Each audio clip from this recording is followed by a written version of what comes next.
Hi, welcome to another junior number video. We're going to chat about square root in this video. The square root is the opposite operation to squaring a number. For example, 4 squared, which means 4 to the power of 2, which is 4 times 4, which is 16. When I do the opposite of squaring a number, I take the square root. So if I took the square root of 16, I would get 4. Now the square root looks like this symbol down the bottom inside this blue box. All right, let's get into example 1. What is the square root of 25? Well, basically, we're looking for a number times by itself to get 25.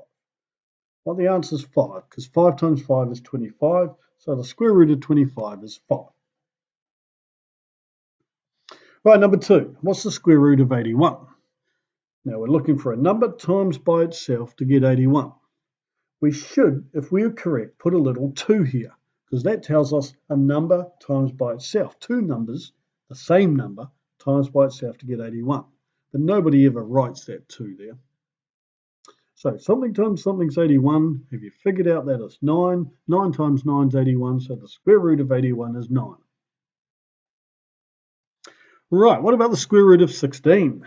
So something times something is 16. Well, that's 4, because 4 times 4 is 16. But let's have a think about this. 4 times 4 is 16.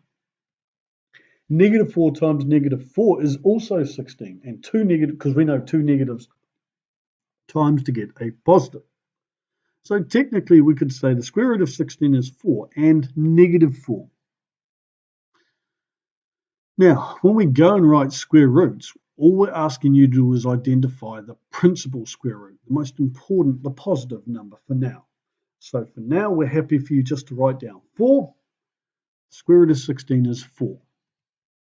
So what about this example? The square root of 49. Well, we know the answer is 7, because 7 times 7 is 49.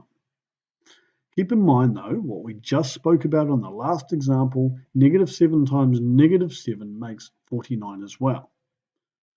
Now, if you are using calculator in your course, please try and identify where the square root button is. If it's a graphics calculator like this, the square root button is above the power button, and you will need to push the shift button first before you push the power button, which brings up the square root. Notice your calculator only gives the principal square root, the positive answer of square root of 49. If you have a Casio Scientific, your square root is sitting right here for you to push before you type in 49. All right, let's wrap up with this example number 5. What's the square root of the number 40? Well, I know the square root of 36 is 6, because 6 times 6 is 36. And I know the square root of 49 is 7, because 7 times 7 is 49. We're asked for the square root of 40, which is somewhere between 36 and 49. So I'm going to guess my answer's got to be somewhere between 6 and 7. So it's not going to be a whole number, it's going to be a decimal. Well, if I have a calculator nearby, I can take the square root of 40 and it gives me this yucky decimal, 6.324555532. And I'm going to round it sensibly, depending on what you need to round it to. I've chosen to round my answer to 2 decimal places for 6.32. Awesome. Hey, thanks very much for watching.